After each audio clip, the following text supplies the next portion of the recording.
Imagine being in your 60s, moving in with family for love and comfort, only to be mocked daily, called useless, and treated like trash. That was Joe's life. For years, he suffered in silence, until he set up hidden cameras that captured every insult and every humiliation. When he finally released the footage, the internet exploded, and the world saw the shocking truth his daughter-in-law thought would stay behind closed doors. Joe had never been a man of loud gestures or grand statements. In his early 60s, he carried himself with a quiet dignity that some mistook for frailty.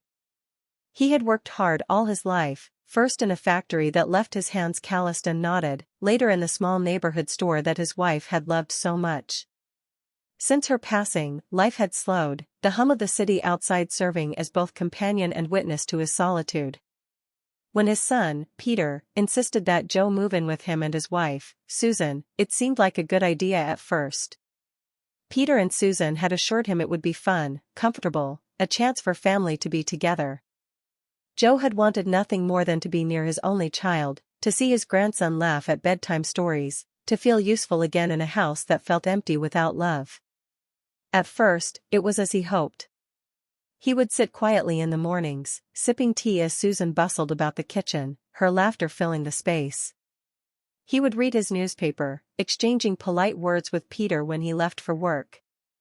But soon, the tone of the household shifted, imperceptibly at first, like a faint crack in the wallpaper that went unnoticed until it split the entire wall. Susan's words, once merely teasing, began to sting. "You're moving too slowly, Dad," she would snap when he took his time carrying a tray of dishes. "Don't just stand there like a piece of furniture," she sneered if he lingered too long in the hallway. Peter, though quieter in his criticism, offered no defense. He would laugh nervously, shrugging as if the cruelty wasn't real, as if Joe's feelings were nothing more than background noise to their lives. Joe learned to smile. He learned to nod.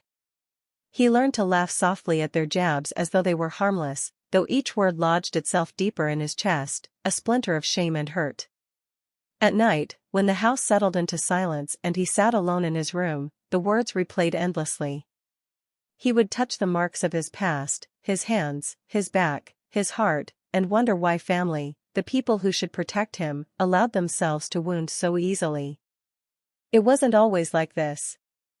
Joe remembered holidays filled with warmth, his late wife baking pies while he tried and failed to ice them perfectly, the house filled with music and laughter. But now, laughter felt dangerous. Words were weapons. And the house that should have been his sanctuary felt like a battlefield where he had no armor. Susan's cruelty became a ritual. She would belittle his age, call him useless or a burden, sneer at his efforts to help with chores, and mock his patience and quiet nature. The insults began to follow him into every corner of the home, the living room, the kitchen, even the bedroom he occupied. Yet, despite it all, Joe held on to his dignity. He refused to retaliate with anger. He refused to become like her. Inside, though, his heart was breaking, and each day he learned a little more about endurance, a little more about the weight of being invisible in your own home. It was Peter's ignorance that hurt the most. Not that he was cruel, but that he pretended not to see. He laughed at jokes about Joe's age, at comments about him being slow or incapable, and then left the room without thought. It was as though Joe's suffering were a small, inconvenient shadow, something to be ignored until it faded away. And yet, Joe survived. Quietly. Patiently. Waiting for a day when maybe things would change, or maybe, just maybe, he would find a way to make them see. The tension in the household had been escalating for months. Susan's taunts grew sharper, her sneers more frequent, her voice rising even when Joe tried to speak gently or offer advice. She mocked the way he walked, the way he spoke, the way he dared to exist in a house that she had decided was hers to dominate. And still, he endured. But endurance has its limits, and patience its breaking point. Joe began to notice patterns, to recognize the cruelty for what it was, deliberate, targeted, and unrelenting. He began to see the faces of neighbors, friends, and strangers in the eyes of Susan when she spoke, eyes that judged, mocked, and laughed at him alongside her. That was when he realized he couldn't wait for Peter to act, couldn't rely on anyone to validate his suffering. If he wanted to protect himself and reclaim his dignity, he would have to take matters into his own hands. And so, he began to plan. Days blurred together in Joe's life, each one heavier than the last. The sun would rise over the quiet neighborhood, birds chirping as if mocking the stillness in his chest, and he would brace himself for another round of ridicule. Susan had a knack for timing her cruelty, catching him in moments when he felt most exposed, when he was cooking breakfast, watering the plants, or even sitting quietly reading a book. "Dad, do you even know how to do that properly?" she snapped one morning, glaring at him as he struggled to adjust a stubborn plant in a pot. Her tone wasn't just critical, it was sharp, cutting through him like a knife. "You're so old. Just leave it. You're useless anyway." Joe's hands froze mid-motion. He felt a familiar sting behind his eyes but forced himself to keep calm. "It's fine," he said softly, lowering the pot. "I can manage." "You can't, though, can you?" She laughed cruelly, the sound echoing off the walls. "Everything you touch ends up wrong. Just sit down and let someone competent handle it." Peter sat at the kitchen table, sipping his coffee, pretending not to hear. Joe's stomach twisted. He had tried to explain, tried to ask for some support, but Peter's silence was louder than any words. It said, "This is normal. Endure it." The cruelty wasn't always in the words. Sometimes it was in the looks, the rolling eyes, the sighs of impatience, the subtle gestures meant to humiliate. Other times, it was in the tasks she assigned, knowing he would struggle, knowing he would fail. She would watch with thinly veiled amusement, her laughter ringing in his ears, a constant reminder that he was nothing more than a nuisance. Joe learned to act like he didn't hear. He smiled when she shouted, nodded when she scolded, even laughed when she mocked his efforts at cooking or cleaning. But inside, he was breaking. Every insult, every jab chipped away at his spirit. The house, which should have been a haven, felt like a cage. He began to avoid her whenever possible. He lingered in his room longer, ate quietly by himself, walked the streets in the evenings to escape the tension. Yet, there was no escape from the emotional toll. The words lingered long after they were spoken, following him like shadows, twisting in his mind until they became part of him. One evening, Susan cornered him in the living room. He had been folding laundry quietly, trying to keep to himself, when she stormed in. "What's that?" she demanded, pointing at the pile of clothes he had neatly sorted. "My laundry, I'm just folding it," Joe replied calmly. "It's all wrong. You never do anything right.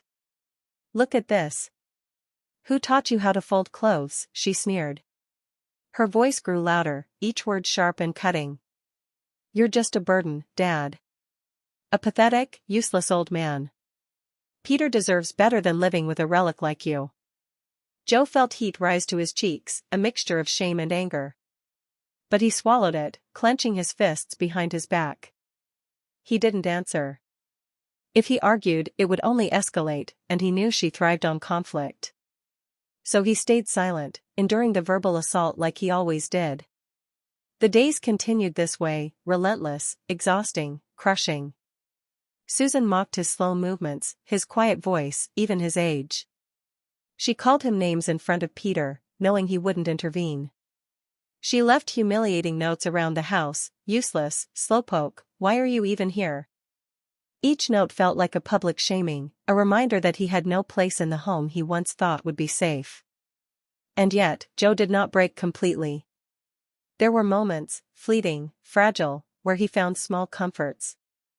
A kind word from a neighbor, the laughter of a child outside, the quiet moments before dawn when the world seemed still.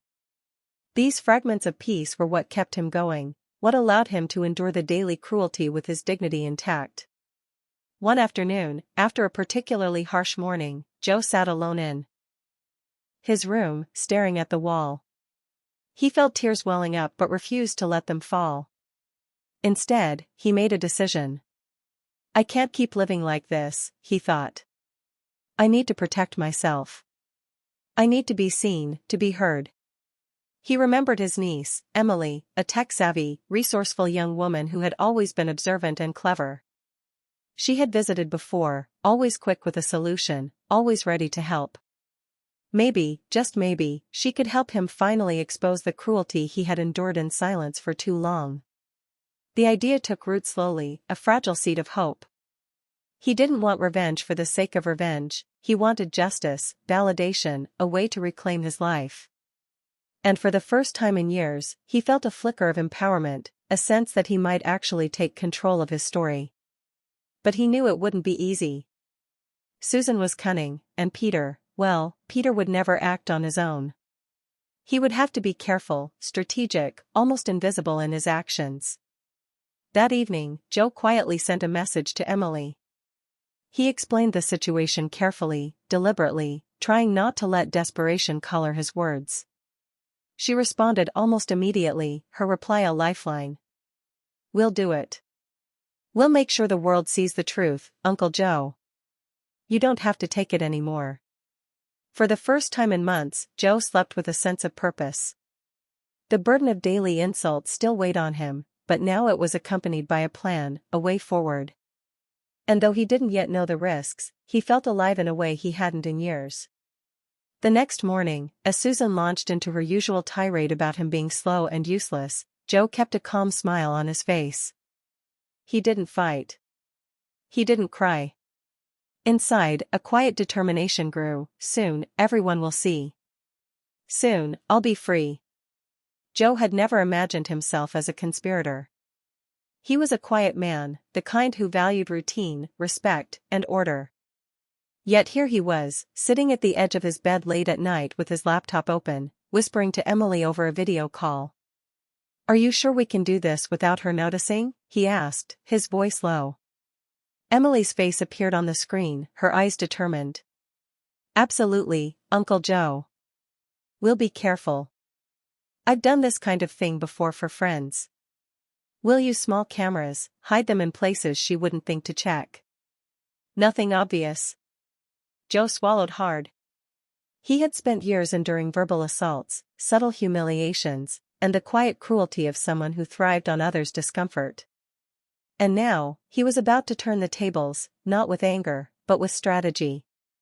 "Where should we start?" he asked. Emily leaned closer to the camera, her finger tapping the screen. "The kitchen first. That's where she does most of her performances. Then the living room. If we can capture weeks of footage, people will finally see the real her. Not the polished version she shows in public, not the smiles she flashes at Peter's friends. The real her." Joe felt a mix of fear and excitement. He hated the thought of hiding cameras in his own home, of secretly recording the people he lived with. Yet he hated the thought of continuing to endure silence even more. Over the next few days, he and Emily worked quietly, almost invisibly. Small cameras were hidden behind vases, inside smoke detectors, and tucked inconspicuously in corners. Emily taught him how to manage the footage, how to store it safely, and how to keep everything anonymous. The first days of recording were tense. Susan's cruelty unfolded in ways Joe had known all along, but seeing it through the lens, as though watching himself from the outside, was different. There was the way she sneered at him when he tried to make breakfast. There was the laughter when he stumbled over words or dropped a dish. The sighs of impatience, the eye rolls, the cutting phrases, all captured, all undeniable. Peter, as always, remained oblivious. Or maybe he simply refused to see. Joe couldn't tell anymore. Either way, the cameras didn't lie. Every word, every gesture was there, undeniable proof of the years of torment he had endured in silence. Joe felt a strange mix of emotions as he watched the recordings. Anger, yes, but also relief. Validation. Finally, someone would see. Finally, someone would understand. The trap extended over weeks. Susan's behavior grew increasingly extreme, unaware that her every cruelty was being documented. She mocked, insulted, and humiliated, her anger as relentless as ever. Joe began to notice patterns, how she became more impatient in the mornings, how she lashed out more when Peter wasn't home. Emily guided him on which moments would have the most impact, which clips would resonate with viewers online. It's like a mosaic, she explained one evening. Each piece shows her true character. Together, it's undeniable. People will see the pattern. They'll see her cruelty. And they'll understand why you endured so long. Joe nodded, feeling a shiver of both anticipation and fear. There was risk, of course. What if Susan discovered the cameras? What if Peter turned against him? Yet, the thought of continuing to live under constant abuse was worse than any potential consequence. The careful planning paid off. The cameras caught everything, from whispered insults when she thought no one could hear, to loud, deliberate attacks meant to humiliate him. One clip captured her calling him worthless while he quietly washed the dishes, her laughter cutting through the kitchen like a blade. Another caught her mocking his age, leaning close to the camera as if she knew someone would see it someday. With each passing day, Joe's resolve grew stronger. He wasn't doing this for revenge, he was doing it for truth. He was doing it for the validation he had never received, for the dignity he had been denied. And with Emily's help, he knew he could finally reveal the cruelty that had been hidden for far too long. At night, after the house fell silent, Joe would sit alone in his room and review the footage. He felt a strange mix of exhaustion and exhilaration. The recordings were proof, yes, but they were also a testament to his endurance, to the quiet strength that had allowed him to survive years of relentless torment. And finally, one evening, after weeks of careful documentation, he looked at Emily with a sense of readiness he hadn't felt in years. "It's time," he said softly. "I think we have everything we need." Emily smiled. "Are you sure?" He nodded, a calm certainty settling over him. "Yes. It's time the world saw her for who she really is." For the first time in what felt like forever, Joe felt a weight lift off his shoulders. The trap was set. The stage was ready. And soon, the silence he had endured for so long would be broken, not by anger, not by retaliation, but by truth. Joe's hands trembled slightly as he sat in front of the laptop, Emily's quiet encouragement echoing in his ears. Weeks of hidden cameras, careful planning, and tense anticipation had led to this moment. Every insult, every cruel word, every moment of humiliation captured with painstaking precision, now it was ready to be revealed to the world. Emily leaned over his shoulder. "Remember, we're posting anonymously. You won't be exposed, and she won't know it's you. Just upload, let the clips speak for themselves." Joe took a deep breath, his heart pounding in his chest. It's going online? People will see her?" "Yes. Thousands will see. Millions, maybe. And they'll understand what you've endured," Emily said firmly. He nodded, swallowing the knot in his throat. He clicked the final buttons, uploaded the clips, and hit post. For the first few hours, nothing happened. Joe paced the small living room, listening to the soft hum of the refrigerator and the ticking of the clock, each second stretching unbearably long. Then the notifications started. A comment here, a share there, a view count creeping higher. Within hours, the clips were being shared across social media platforms, picked up by online communities, and discussed in forums. Joe stayed silent, watching the numbers climb, hardly daring to breathe. And then the messages started pouring in. "This is heartbreaking. How could anyone treat an elder this way?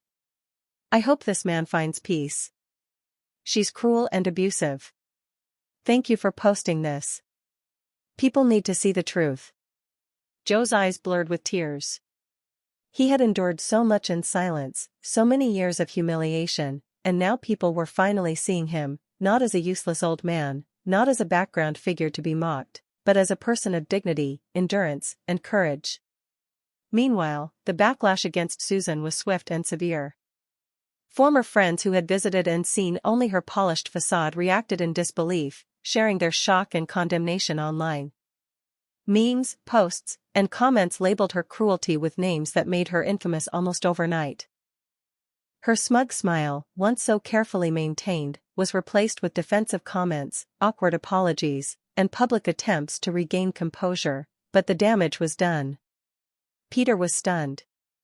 He had always laughed nervously at Joe's suffering, pretending it wasn't real. Now, the world had seen it. Now, the son who had turned a blind eye was confronted not just by Joe's quiet dignity, but by thousands of strangers who refused to stay silent. Joe felt a mix of relief and sorrow. Relief that the world understood. Sorrow for the years he had spent enduring alone. He realized that what he had feared, exposure, confrontation, retaliation, was nothing compared to the liberation he now felt. He didn't gloat. He didn't celebrate Susan's humiliation with cruelty in his heart. Instead, he smiled softly, a serene, quiet smile that came from the knowledge that he had taken control of his life, finally claiming the dignity and respect he deserved. Emily sat beside him, her eyes bright with pride. "You did it, Uncle Joe. People see you. They believe you. You're not alone anymore." Joe reached over, patting her hand gently. "No, we did it. Together." The videos continued to spread. News outlets picked up the story, local communities rallied around him, and strangers offered messages of support, help, and even friendship.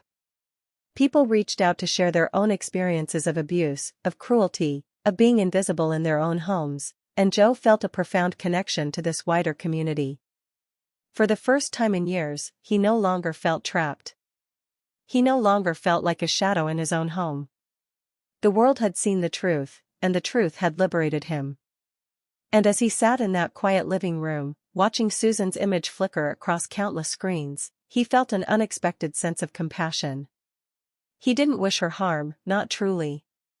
He only wished that she would understand the weight of the cruelty she had inflicted, and that others would no longer have to endure the same. Joe knew the next steps of his life would be difficult. Peter would have to come to terms with his own inaction, Susan with her public infamy, and he with the long road toward healing. But for the first time, Joe felt hope. Hope that dignity could be reclaimed, that justice could be quiet but powerful, and that kindness, finally, would surround him. He looked at Emily and smiled. "Let's see what comes next.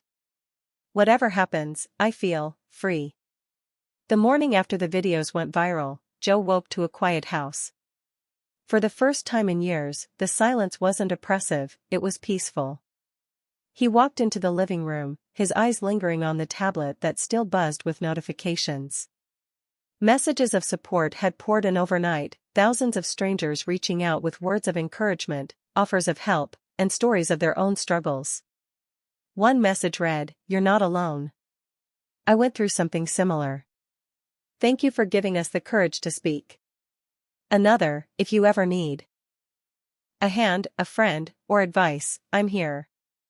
We see you, and we care."